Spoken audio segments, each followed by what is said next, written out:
सभी को जय भीम। सभी साथी अपनी अपनी जगह ले लें। माता बहनों को मेरे बुजुर्गों, नौजवान साथियों, मेरी माताओं बहनों, भाई चंद्रशेखर जी का आगमन हुआ है। ये हमारे लिए बहुत खुशी की बात है। और सबसे बड़ी खुशी की बात यह है कि हमारे राष्ट्रीय नेता हमारी नगीना लोकसभा को चुना। ये जो उम्मीद लगाए बैठे हैं उस उम्मीद से भी ज्यादा आपको काम देने का काम करेंगे। और मैं सारा समय समय पे भारत में जन्मे सभी संतों गुरुओं महापुरुषों को नमन करते हुए ये जो दूसरी चीज जो अधूरी रहेगी इसको आप सुन लो, आपके काम आएगी। आपको हाथरस की घटना याद है? किस किस को याद है हाथरस की घटना? जरा हाथ उठा के बताओ जिसने हाथरस वाली घटना के बारे में सुना। चलो मैं बताता हूँ, सब लोगों को याद नहीं होगा। हाथरस जिले में एक गांव है बूलगढ़ी। वहां रहने वाली हमारे वाल्मीकि समाज के एक बच्चे के साथ कुछ अपराधियों ने, गुंडों ने अन्याय किया, अपमान किया, उसको बेइज्जत किया, उसके गले की हड्डी तोड़ दी, उसके साथ मारपीट की, उसकी जीभ को भी काट दिया। उसके परिवार के लोग उसको अस्पताल ले गए। अस्पताल में उसको इलाज भी नहीं होने दे रहे थे। फिर हम पे सूचना आई तो एक दिन हम उनकी मदद करने के लिए सब लोग चले गए। तो पुलिस ने बैरिकेडिंग लगा दी और एक 1000 से टोल पड़ता है। जब आप दिल्ली मुरादाबाद हाईवे पे जाओगे तो बिल्कुल नजदीक पड़ता है। तो वहां हमने देखा सामने से पुलिस वाले गाड़ी रोक रहे थे। तो मुझे एहसास हुआ कि वो हमें जाने नहीं देंगे। तो मैं वहां से उतर के एक बस में बैठ गया। मेरे साथ एक डॉक्टर साहब थे गुड़गांव के। हम बस से चले गए। बुलंदशहर से पहले उनको सूचना मिली कि बस से चले गए तो उन्होंने बस रोक ली। वो दूसरी साइड में थे, मैं इस साइड में, तो हम इधर जंगल में कूद गए बस से उतर के। और फिर हम पैदल एक गांव में पहुंचे। वहां अलीगढ़ जाके हेलमेट पहन के और फिर हमने जाके वहां उस बच्चे के हालात देखे। क्योंकि हम बहुत बड़ा नेटवर्क है हमारा, तो उस हालात को हमने जनता के सामने रखा, मीडिया के सामने रखा। फिर ये पूरे देश में चर्चा शुरू कि इतना बड़ा अन्याय हो रहा है। और हमने मांग की कि इस बच्ची को, पुलिस कह रही थी कि इसके साथ कोई घटना नहीं हुई है, इसके घर वालों ने इसको मारा पीटा। बच्ची का स्टेटमेंट भी था, लेकिन बच्ची इस हालत में थी, बता नहीं सकती थी कुछ भी। तो मैंने उनसे कहा कि अगर आप चाहते हो न्याय हो तो इस बच्ची को आप हायर सेंटर रेफर कराओ, एम्स। ये ठीक हो जाएगी, अपने आप बता देगी कि किसने जुल्म किया, क्या जुल्म किया, कब जुल्म किया, कहाँ जुल्म किया, सब बता देगी। तो आप इसकी जान बचाओ ना। तो बड़ी जिद के बाद वो उसको एम्स में ले जाके सफदरजंग लेके आए। और मैं चला गया था पटना। मुझे पटना में खबर आई रात को 2 बजे की उस बच्ची की डेथ हो गई। मैं सुबह वहां से भागा, 6 बजे, 8:30 बजे दिल्ली पहुंचा, सीधा सफदरजंग चला गया। तो हम वहां आंदोलन कर रहे थे कि भाई उस बच्ची का हम मेडिकल बोर्ड द्वारा उसकी वो कराएंगे पोस्टमार्टम, और हम जांच चाहते हैं जिससे पता लग जाए कि इस बच्ची के साथ क्या क्या हुआ है। तो पुलिस ने जबरन उस डेड बॉडी को पुलिस खींच के ले गई और हम लोगों को पुलिस ने अरेस्ट कर लिया और उसको ले जाके उसके गांव में और उसके माँ बाप को घर में ऐसे बंद कर दिया और उस बच्ची को देखने भी दिया। हम रोते रहे, चिल्लाते रहे कि एक बार हमारी बच्ची को हमें देखने दो, मगर उनको देखने भी दिया। उसको जाके लकड़ी रख के पेट्रोल डाल के फटाफट जला दिया। पूरी दुनिया ने उस दिन ये देखा किस तरह भारत में कमजोर वर्ग के बच्चों को, गरीबी, वाल्मीकि, चमार, मुसलमान, पाल, प्रजापति, कश्यप जी, जो शेड्यूल कास्ट, बैकवर्ड माइनॉरिटी के लोग, इनकी बच्चों के साथ कितना अन्याय होता है। नेता हिमांशु वाल्मीकि जी दोनों गिरफ्तार थे। तो पुलिस मुझे मेरे घर लाई पकड़ के, और कुछ अधिकारी मेरी मां से कह गए कि भाई चंद्रशेखर को समझा लेना, ये योगी जी की पुलिस है, इनकाउंटर कर देती है। तो माँ ने मुझसे कहा, जब मैं घर चला गया फिर जाने लगा, तो माँ ने मुझसे कहा वो तुझे मार देंगे। तो मैंने अपनी माँ से कहा कि अगर वो आपकी बेटी होती तो आप मुझे क्या कहती कि जाके उसको न्याय दिलाओ या घर में बैठ जाओ चूड़ी पहन के। तो मेरी माँ ने कहा कि आप जाओ। उस दिन मैंने तय कर लिया था कि मैं माला नहीं पहनता। मैं इस बात को रोज बताता हूँ, लेकिन हमारे लोग समझते नहीं, ना सुनते। जब आप सुनते नहीं अपनों की तो उनके रास्ते में कैसे काम कर दोगे? ये गलत, मैं इसके खिलाफ। अच्छा, आपने अभी तलवार भेंट की, मैंने ना नहीं किया ना आप लोग, लेकिन आप बताओ, तलवार के दम पे राज तो राजतंत्र में आता था। सेना दोनों आमने सामने लड़ती, तलवारें चलती थी, बंदूक चलती, तोप चलती थी। हजारों हजार लोग मर जाते, तब जाकर राज बदलता था। अब तो बाबा साहब ने कलम में ताकत दे दी है, कलम से अपनी जिंदगी बदलना बाबा साहब अम्बेडकर इतनी बड़ी ताकत देखे। और उससे भी बड़ी ताकत, क्योंकि जब राजा महाराजा राज करते तो रानी का बेटा राजा होता था, चाहे लूंजा हो, लंगड़ा हो, चाहे चरित्रहीन हो, चाहे कुछ हो। लेकिन बाबा साहब अम्बेडकर ने वोट से सुनिश्चित कर दिया कि अब गरीब, कमजोर, किसान, मजदूर का बेटा भी कुर्सी बैठ सकता है। और ये वो ताकत है वोट की, जिसकी वजह से आज ताकतवर लोग हमारी बस्ती में आते हैं, हमारी बात करते हैं, कभी कभी हमारी चर्चा करते हैं। जिस दिन इस देश से दलित, पिछड़े, मुसलमान, आदिवासियों से सिख, जैन, बौद्ध, ईसाई से वोट का अधिकार चला गया, आपकी बस्ती में पैर रखने आए कोई। ये वोट है जिसकी वजह से आपका नाम भी ले लेता है कोई, और ये वो वोट है, इस वोट से देश में नरेंद्र मोदी जैसा व्यक्ति प्रधानमंत्री बनकर इस देश को बेच रहा है। आप अपने लोगों को ताकत नहीं दोगे तो फिर आपकी लड़ाई कौन लड़ेगा? अब आप अपने घरों के हाल देखो, ना पक्के मकान है, ना रोजगार है, ना खाने पीने के लिए अच्छी सुविधाएं हैं, ना ही पीने के लिए साफ पानी की व्यवस्था है। जानवरों जैसी जिंदगी जीने के लिए आजादी के 75 साल बाद भी हम लोग मजबूर हैं। पढ़े लिखे भाई बेरोजगार घूम रहे, पढ़ी लिखी बहनें घर पे बैठी है। अच्छे जो पहले स्कूल जिनमें पढ़ लेते थे वो स्कूल बंद किए जा रहे हैं, बड़े बड़े पैसे वालों के स्कूल खुल रहे हैं, गरीबों के बच्चे उसमें घुस नहीं पाएंगे। 5,000 रुपए, 4,000 रुपए, 3,000 रुपए इंग्लिश मीडियम की फीस है। काटते नहीं जियोगे तो क्या करोगे? गरीब पे इसके अलावा रास्ता क्या है?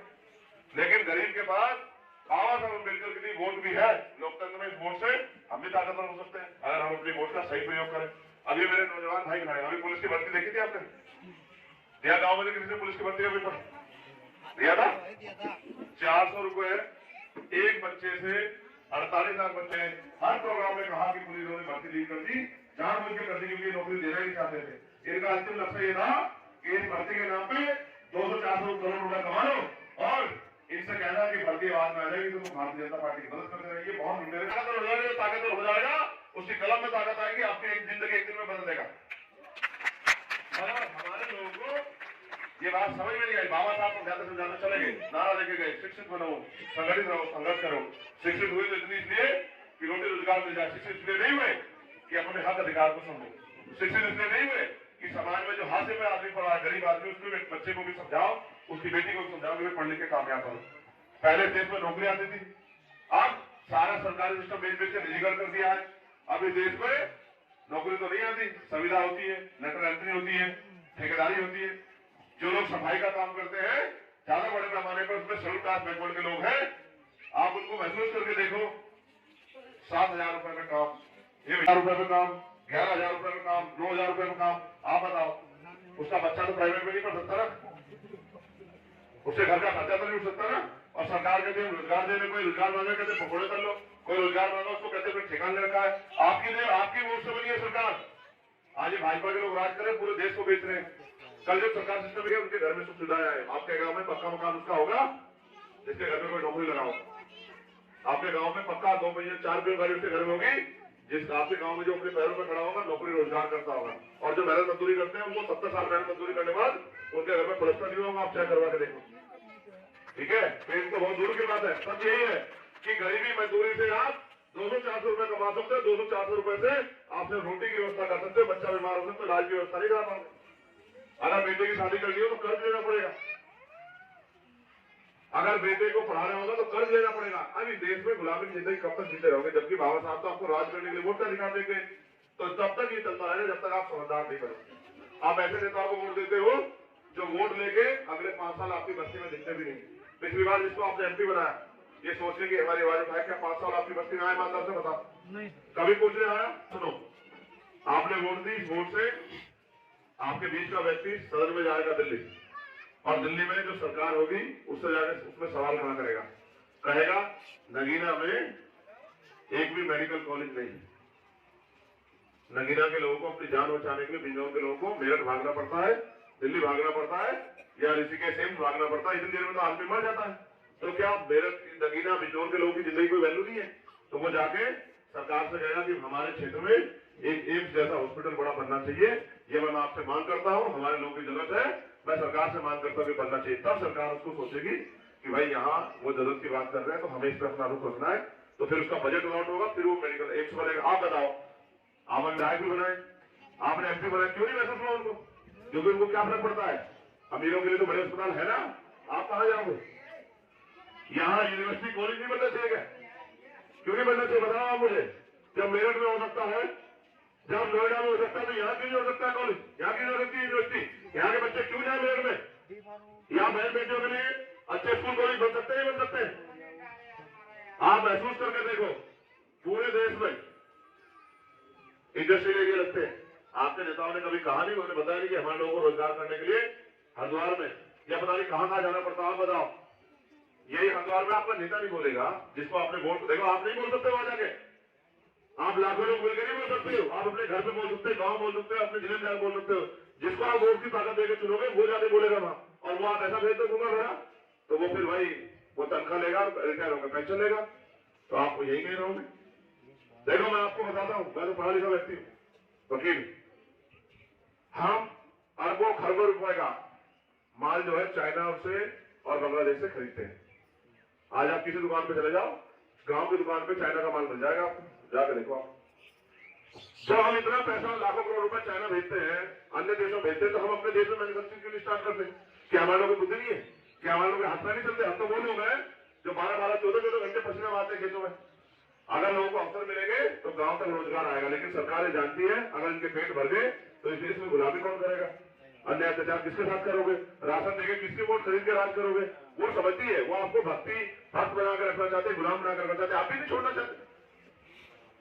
वो हमारे इसमें स्कूल नहीं खोलती, वो हमारे गांव के बराबर में ठेका तो खोलती है लेकिन स्कूल नहीं खोलती। उसको पता है कि ठेका में जाएंगे तो जो जेब में है उसको भी लेके आएंगे, और वहां से आके घर में झगड़ा भी करेंगे, तो थाने में जाके 4 रुपए खर्च करेंगे, लेकिन वो स्कूल नहीं खोलेगी। वो हॉस्पिटल ये बताओ, वृद्धा पेंशन कितनी मिलती है आपको? 500 रुपए महीना, कुछ को तो वो भी मिलती होगी। 6 महीने के 3000 रुपए मिलते हैं, ठीक है? वो सबको नहीं मिलते। अब आप महसूस करना, आपस में मत बोलो, मेरी बात में गौर करो। जब आप ये नहीं सुन पाओगे, मुझे नहीं सुन पाओगे, तो आपको समझ नहीं आएगा। अब आपने नेता क्या करता? वृद्धा पेंशन आती है 500 रुपए। कितने पैसे?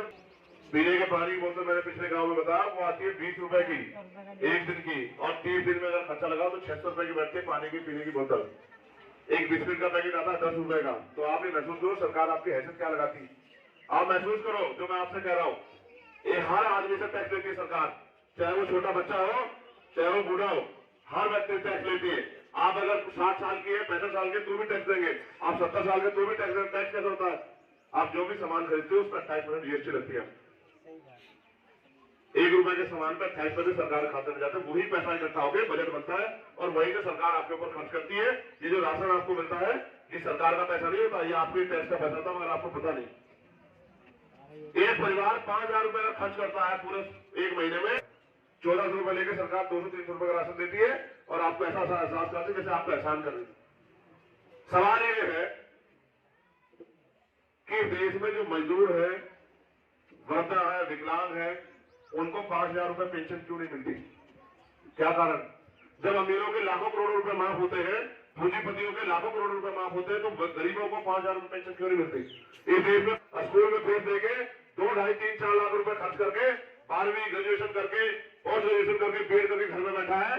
उसने इतना पैसा तो सरकार को दे दिया, लेकिन उसको बेरोजगारी भत्ता देते सरकार को बुखार भी चढ़ता है।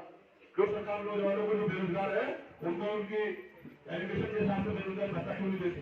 जो बुनियादी रूप से होना चाहिए, आप महसूस करके देखो इस देश में। सब नहीं बताता, मगर ये कह रहा हूं कि बहुत कुछ करने के लिए नगीना को भी याद रहेगा। उन्होंने पहली बार किसी पढ़े लिखे व्यक्ति को, काम करने वाले व्यक्ति को मौका दिया है। इतना कुछ है नगीना में करने के लिए। मैं आपसे अपील करता हूं इस बार जब अपना कीमती वोट डालने जाए तो केतली के चुनाव निशान पर वोट करें, जिससे चंद्रशेखर आजाद इस लड़ाई को लड़ने के लिए ताकतवर हो। इस लड़ाई को सड़क की जो सड़कों की लड़ाई थी उसको सदन में जाकर लड़े, आपकी आवाज बने, आपके हक अधिकारों के लिए लड़े और ये गरीबी, बेबसी, लाचारी की जिंदगी से आपको निजात दिलाए। कब तक आप इस गरीबी में पड़े रहोगे? किसके भरोसे पड़े रहोगे? कैसे बदलेगी जिंदगी? आपके आने वाले बच्चे देश में करेंगे क्या? जब स्कूल बंद हो जाएंगे, हॉस्पिटल बंद हो जाएंगे, सारा सरकारी सिस्टम खत्म हो जाएगा, तो प्राइवेट में बैठे डॉक्टर, इंजीनियर और स्कूल वाले आपके बच्चों को घुसने देंगे क्या? आप पे जुर्म रहते हुए आपकी सुनवाई कौन करेगा? जब एक ही तरह के लोग थाने, कचहरी सब जगह बैठ जाएंगे, आप तो न्याय भी ले सकते हो। आप लोग अगर आप जाओगे, आप पे अपराध हो जाए तो वकील साहब पैसा मांगते हैं, कहां से लाओगे पैसा? तो फिर जानवरों की जिंदगी जीने से अच्छा यह है कि अपनी ताकत बनाओ। इसलिए मैं आपसे अपील करूंगा, भाई मेरा हमारा निशान दिखा देना कोई। क्या है हमारा चुनाव निशान बताओ, जोर से बताओ, बिल्कुल ऐसे बड़ी आवाज में बताओ, ताकतवर आवाज बताओ। अगर लड़ने का रहता आपस में तो वहां तक आवाज जाती नहीं जाती। बताओ हमारा चुनाव निशान क्या, जोर से। किसको दोगे, करोगे आप मदद इस बार बताओ।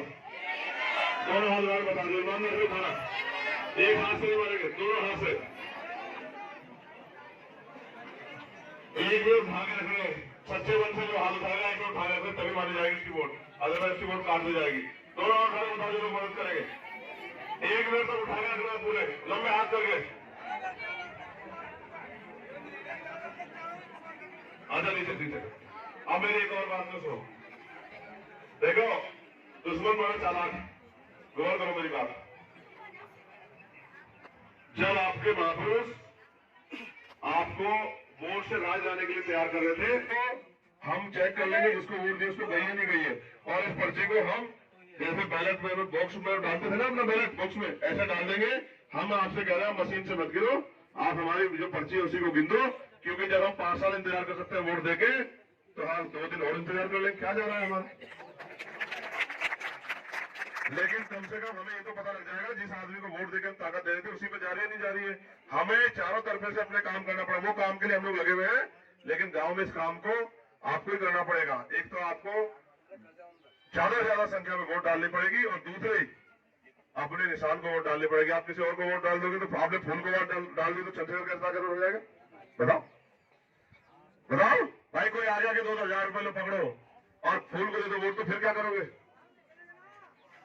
हैं? देखो जिनके हाथ ऐसे फैले होते हैं उनको उनके दिल की गहराइयों की, उनकी इच्छा शक्ति की, उनके प्यार की दाद देता है। जिनके हाथ ऐसे फैले होते हैं उनको भिखारी कहते हैं, और भिखारी जो मांगने वाला होता है, भिखारी उसकी कोई हैसियत नहीं होती।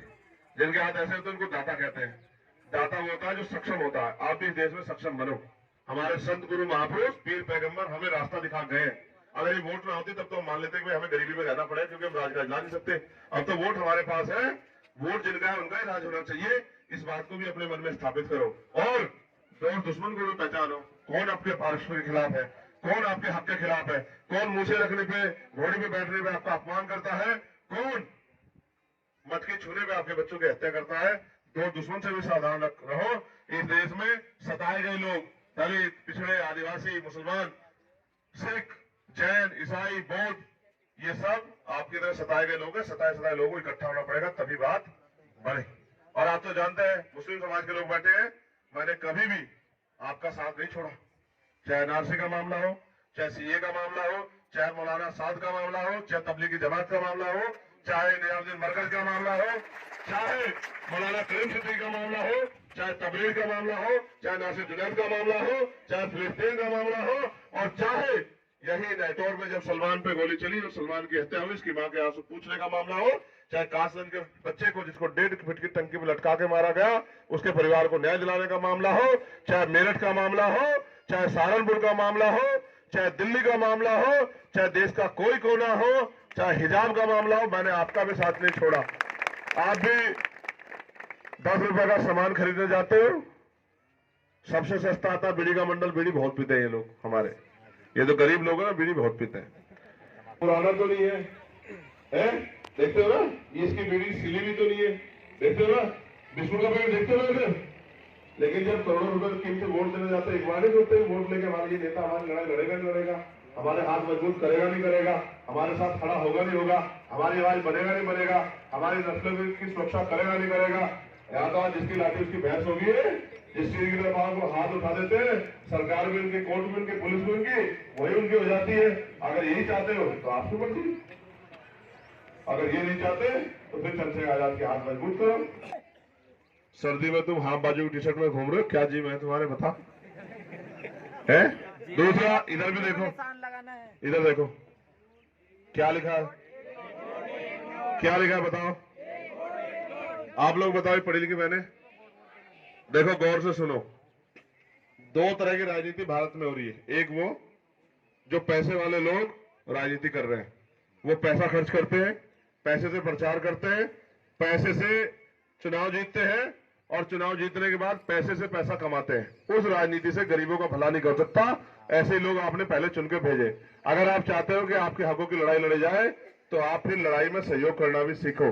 इसलिए मैं आपसे अपील करूंगा, जिनसे मुकाबला है, सारी मीडिया उनके पास है, सारा माफिया उनके पास है, सारी सरकार उनकी है, सारे साधन संसाधन उनके पास है, सारा धन, सारे एसेट उनके पास है। इस लड़ाई को जीतने के लिए आपसे सहयोग की मदद चाहे अब अपनी ईमानदारी कमाई से 1 रुपए का सहयोग करें, लेकिन इस लड़ाई में योगदान जरूर। उसका ढक्कन खोल दो भाई, खोल दिया। एक के लिए आप जय भीम, जय भारत, जय संविधान। आप सभी के लिए बहुत बहुत मंगल कामनाएं। मैं धन्यवाद दूंगा गुलशन जी का। सेवा आप नहीं रहे तो सतगुरु जी आपको दुख सहने की शक्ति दे। मैं आऊंगा आरएसटी में, ठीक है? हाँ, खुश रहो। लाओ इधर आशीर्वाद देके जाओ, जो जो आ गई इधर।